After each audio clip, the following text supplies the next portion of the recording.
You're listening to the Teaching Toolbox with Brittany and Ellie. Join them as they talk all things middle school.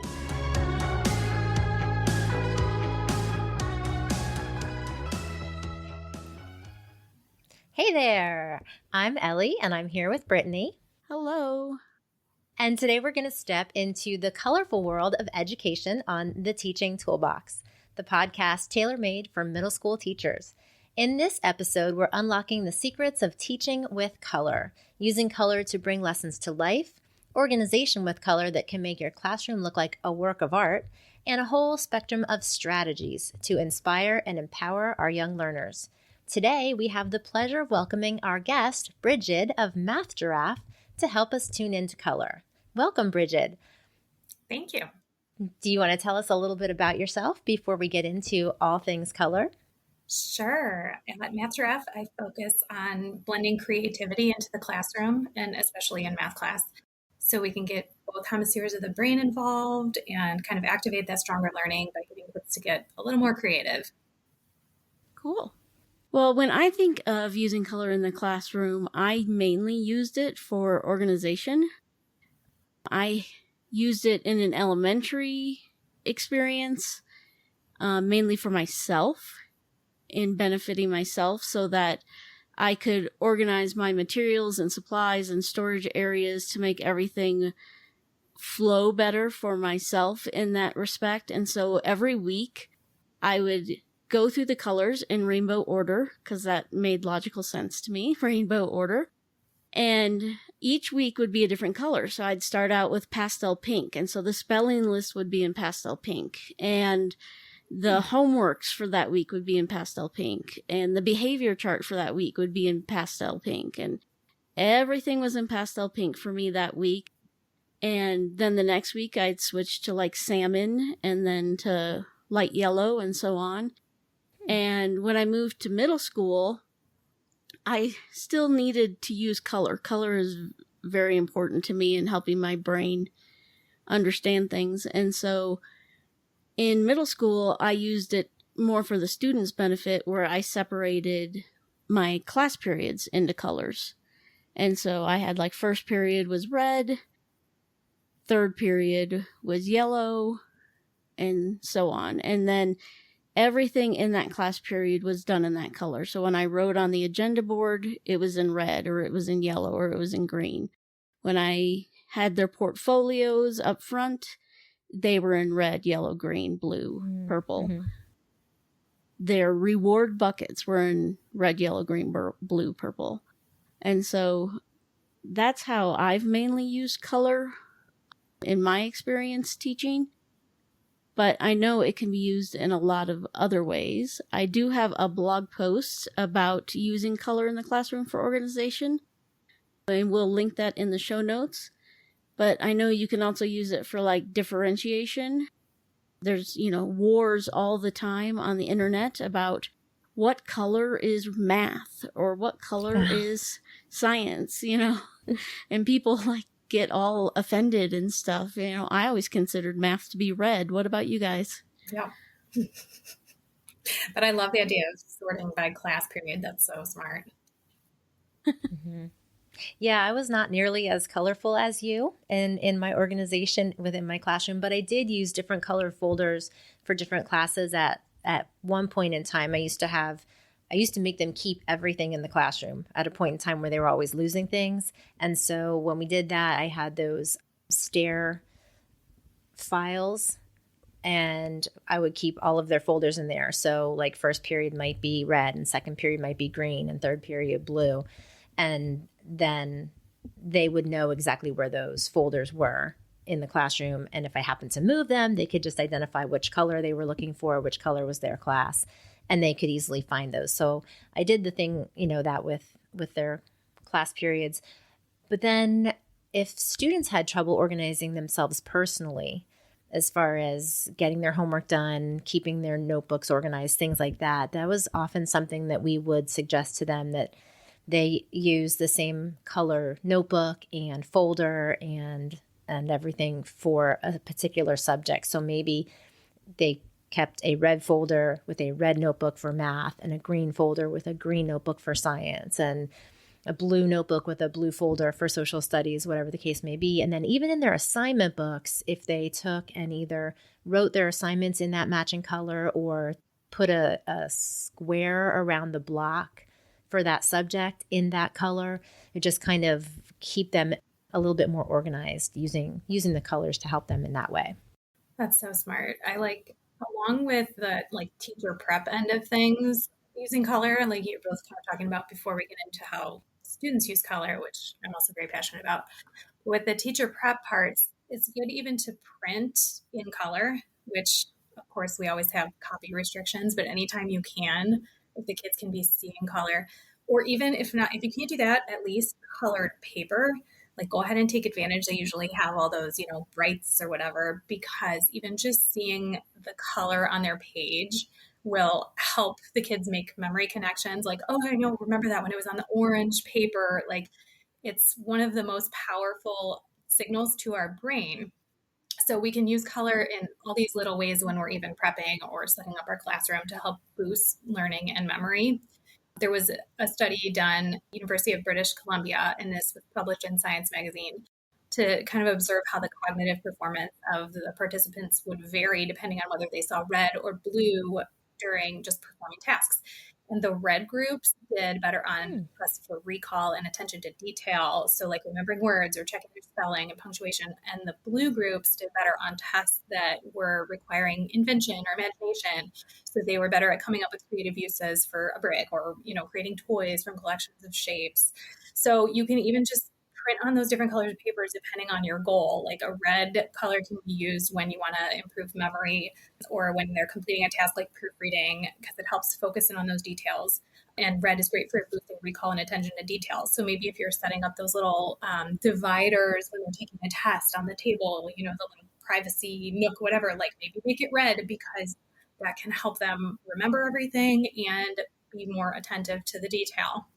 And then on the other hand, if you're doing, STEM challenges or something, then you might want blue, because that's better when they're brainstorming in a group or when you want them to think creatively or think out of the box, because seeing the blue will activate the inventive and imagination side of things. Oh, that's a great idea. And we can kind of, that's so cool.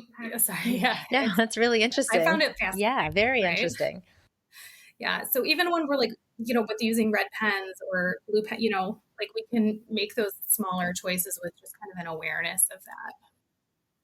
Yeah, it was just that made me think that I know they say not to use red pens because red pens are scary and it makes, it can be intimidating, but that makes me think that in some cases, if we do want them to remember something specific, like the spelling mistake that they made in a word and the correct spelling, maybe seeing that in red would be beneficial to them. Right. Interesting. So that kind of makes us then think about how else can we use color for students and in their assignments. I know a lot of us use highlighting and we've done that probably when we were students in school. We didn't necessarily use tons of different colors. There was the yellow highlighter, but at least adding that little bit of color in highlighting for as long as I can remember was helpful, help us to remember the information in your textbooks or your worksheets and things like that. But there's a lot of research, as you said, there's research out there to indicate that color really does help with memory. In our study skills episode, a couple episodes back, I referenced a book that cites Eric Jensen's book called Brain-Based Learning. And according to his book, we remember colors first and context next. And he cited and stated that color visuals increase willingness to read by up to 80%. So if we're thinking about wanting students to read certain notes, if they're, as you said, on colored paper, that might help their willingness, to read. And using color can increase motivation and participation by up to 80%. So thinking about different ways we can add color to the classroom to get them students more motivated and interested in participating. And using color enhances learning and improves retention by more than 75%. So those are just a few things that he talked about. By all that neuroscience, it's incredible to me, like just how the brain processes it. Like, the researchers have found that the color is the first most powerful stimulus that the brain will recognize. it'll process the color before anything else. So they discovered that like the information first goes into the color center of our brains. And from there, then the information is going to move to other parts of the brain that detect, the motion, the shapes, edges, transitions, anything like that. But our response to color first is very significant. And then we use color for pattern recognition. So I always think it's important to take advantage of that for learning and memory too. Anytime they can be color coding using different colors, always put a formula in a certain color in the notes, or, color matching, color coding different things. Any time that the kids can, between the color of the marker they're using or the color of the paper or anything at all, it's going to be a key factor. And it's really important for working memory in their brains. And then it's also the most likely aspect to be stored in long-term memory. So just connecting color with any concepts we're teaching in any way we can is definitely helping boost that long-term memory power. In 2002, researchers discovered that subjects performed 5 to 10% better on standardized pattern recognition tests when they were administered in color, like just on the test, rather than black and white. And it also boosted their memory over time. So it's pretty amazing. So they did better. Yep. Just because it was in color instead of black and white. 5 to 10% better just because it was color. Yeah. Okay. So imagine just the fact that it was in color. Meaningful color. We see this in like stop signs too. Obviously, we know stop signs are red, but that is what our brain registers and notices. We don't actually read the word STOP. It's called picture superiority effect, where we're going to spot the color, then the shape, and these things are like a hierarchy in our brain. So the pictures are always going to be the most powerful stimulus, whatever color they are, everything like that. And the language is secondary. It's really interesting. This is a completely side note here, but up the street from our house, there's a no outlet sign. It's a yellow diamond.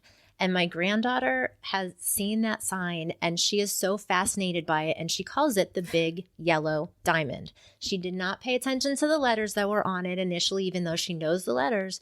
And we literally would go for walks just to see the big yellow diamond. And so it's like yellow came first and then the shape that it was. And eventually we were like, oh, what letters do you see on there? But even knowing there were letters, it is the big yellow diamond. That's so cool. That's cute. Yeah. That's awesome. Yeah, that's how our students are though. Like when we do, I like all the, coloring and doodle notes and all these things, color coding, but that's why it works, because they can then on the test times, they can visualize the page in their mind and they will remember like, oh, yep, I was drawing little purple triangles. Like you said, color first and then the shape, in the corner while my teacher said this with her voice. And so they're going to remember, they can visualize the page. The visuals are so important, but the color is a key piece. And then that's going to connect. There's dual coding theory, which tells us how people used to think like, oh, visual learner or auditory learner, and people love those, the learning styles. But the scientists have found that it's kind of a myth, which people cling to. They're so proud. Like some people have a preference, like I love visual learning or auditory learning or kinesthetic learner, but they found that all brains actually learn best by connecting the visual and the linguistic information. So they're kind of processed in two different buckets of the brain. And when you can connect them, that's how you build the neural pathways that are going to lead to the long-term memory. So we really need to take advantage anytime we can combine, the visuals, the colors, the shapes, imagery, along with either auditory or written text. Either way, that's linguistic information, and it's best when it's blended with something visual. And making those connections is going to make all the difference in, number one, focusing their brains in, but then number two, remembering it long term. And you've got some blog posts that talk about some of these things, correct? I do. I have a few. I have one all about color. I have one on dual coding. Yeah. So there's plenty at mathgiraffe.com on all of those things. We'll make sure to link that. Yeah, in the show notes. I will have to admit, I do have a blog post on the old learning styles, and it's been hard for me to let that go. So, yeah, listening to this is interesting. Yeah. People do not want to let it go. They cling to that because you feel like it's like a piece of like something about yourself that but it's and it's a true thing, but it's more of a preference than an actual strength. So you may prefer, people prefer a certain learning style, but they kind of debunked that myth, but people, it's hard to let it go. Yeah, that's fascinating. That's been around for a long time. Yeah. Yeah. Very interesting. So different colors can also have an emotional and psychological impact on us. They can evoke responses from students in different ways based on the color that we're using.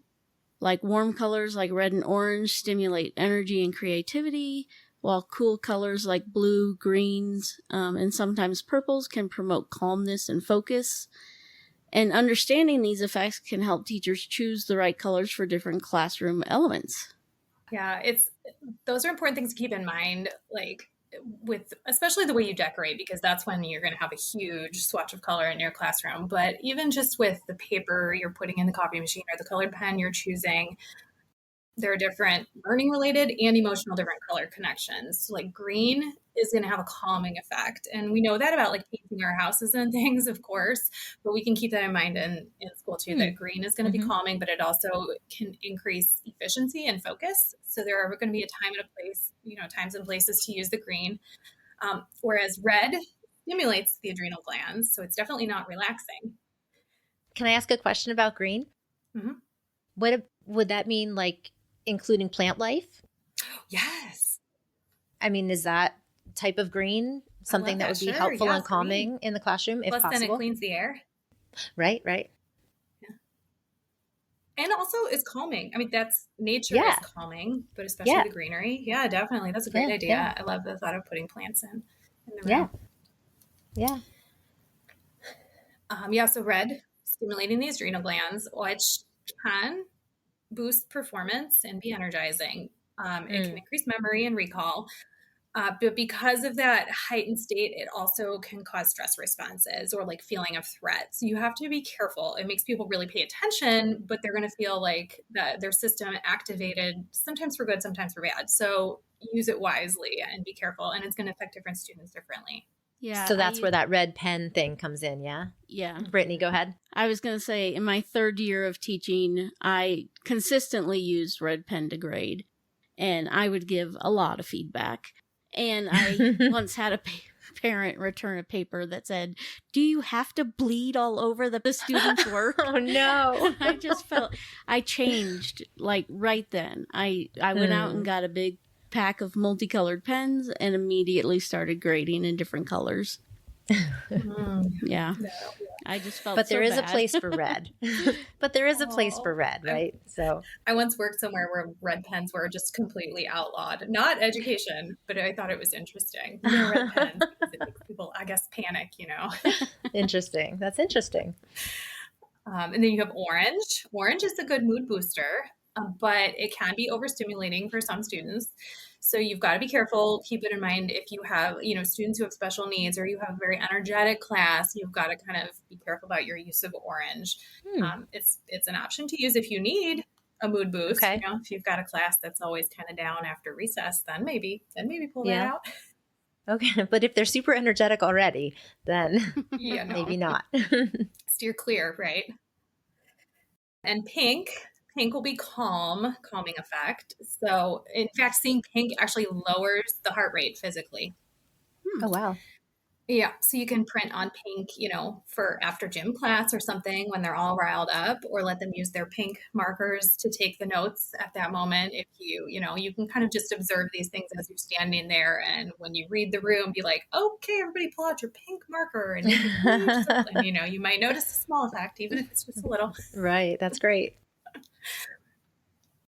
Blue is going to be good for productivity. And it's great for like a challenge or a difficult task. Because remember about the imagination and innovation. So it's going to be really good for high levels of thought. If you use too much blue, you can get a sense of detachment or coldness. So it's helpful to mix the blue with warmer colors too. So you can use that when you're color coding, say like, okay, use blue for this and green for this or something when you have multiple colors. And it's great for things like a STEM challenge or something like that, because it's going to help boost their creative thought. And then, of course, you have yellow. Yellow is happiness, but it's going to stress the system if it's overdone. So we've got lots of options to choose from. What about purple? Do you know anything about purple? I do not know much about purple. That's a great question. All right, we'll have to look into purple. Yeah, I think I've seen that it's in the more calming colors. With blue and green, it's It's one of those. Yeah, it's in the cools. So it does tend to calm, but I don't know of its specific effects. So, yeah. I don't know. I think a lot of people like purple. Yellow, a lot of people don't like. Yellow is the most disliked color. Interesting. I love wearing yellow. I have no yellow clothing. I never have. Yeah, we don't have. I realized that recently because I finally had one piece of yellow clothing in the laundry. It was my daughter's, and I realized it was I was like, what is the yellow? It like caught my eye because we never have yellow. That's interesting. One thing to be concerned about with color, or to be aware about with color, is like special needs. My son is somewhat colorblind. He's I can never get the colors right, but he cannot see hues correctly. So he cannot tell the difference between like a light blue and a light green, or a light blue and a medium blue. And so if you're like looking for specifics of those in the classroom, you have to be careful, because you're going to get colorblind kids who can't see and tell the difference between maybe what you're looking for. Definitely. And also with the contrast, like those kids have a hard time if you're going to put pink on red. We need to really be aware of there are all different kinds of visual impairments, obviously, but my nephew and now my niece, who's still young and not in school, but they have a rare eye condition. And so it includes color blindness along with a bunch of other challenges. And it's a retina problem. So yeah, you learn like definitely high contrast. And with this, it's like depth perception too. So that contrast, like making things stand out, but also when you orient everything toward keeping those needs in mind, it ends up better for everyone. So you always, a good contrast with the light against dark is always going to be better. So when you're making, PowerPoint slides for your class, or, the decoration, anything you're hanging up that they need to read, that's going to be gentler on everyone's eyes, but it also is going to automatically work better for those students who have a lot of trouble with that. So yeah, definitely don't go monochromatic on things that need to stand out. That's a great thing to think about. Yeah, you can use coloring as, an interactive experience in class. Sometimes we stop letting kids just color once they're done with, the primary grades, but older kids, it's still very calming to color. Anytime you can do it purposefully, you're kind of, hitting two things at once, get them color coding, activate the brain, plus the relaxing effect. The kids need that mental health boost these days, like just a break. Something relaxing and calming is wonderful for everybody. Yes, absolutely. Yeah, I think all three of us are very much in favor of that. Yeah. Yeah, and sometimes the middle school kids think, maybe they're too cool for coloring. But once they do it a little bit, they do find those calming effects. They do find the benefits of it, and they start to enjoy it. Mm-hmm. Yeah, you just have to introduce them to it and get them out a little bit at a time, and then bring it on more and more. Yeah. Yeah. And then once you do it a couple times, you can kind of point out and they'll start noticing those effects. And then even if they weren't that into it, they might do it because it does help them remember. Like if you start kind of making them aware, like, oh, what were you visualizing on that test? And they'll realize, oh yeah, I was remembering exactly how I colored that thing in my notes. And so then once they kind of see for themselves, like, oh, it did help me, and they admit it, then even those more hesitant ones will be like, all right, it's worth it. I'll do the bare minimum of coloring, And you don't need to force them to all decorate their notes like crazy. That's not for everybody. The minimal amount will work for the brain-based effects, and that's perfectly fine. And of course, some kids will get so into it and take their pages home and, color all night long. And that's fine too. It'll keep solidifying in their brains, I guess. But after a certain point, that's just for fun, Right. Just something I remembered. My daughter's college class last semester, she had a coloring book for science, and she had to color different animals and the different parts of the animals in colors, and learn the different parts of the animals that way through a coloring book. And that was her homework all semester, was to color the coloring book. So very cool. I've seen they do that for anatomy, color coding everything in anatomy books where they have it all. Yeah, that's so cool. That's awesome. Yeah. Very nice. In conclusion, the use of color in the middle school classroom goes far beyond aesthetics. It has a profound impact on student engagement, retention of material, organization, communication, emotional well-being, and so much more. We've learned so much today, and by understanding and harnessing the power of color, teachers can create a vibrant and effective learning environment that supports the diverse needs of their students while facilitating their educational journey. Before we go, Brigid, where can our listeners find you? The best place would be mathgiraffe.com. I do have all of these links there where you can learn more. I also do use Instagram at mathgiraffe, where you can check that out if you're curious too. A lot of inspiration. Cool. Awesome. Thank you. Well, check out the show notes for all the links. And if you found this episode helpful, please screenshot it and share it on Instagram. Remember to tag us and to check out mathgiraffe.com for all her insights on dual coding, the use of color, and more. We'll see you next time. Bye. You just listened to the Teaching Toolbox. Follow them on your favorite platform for more episodes and share it with a friend.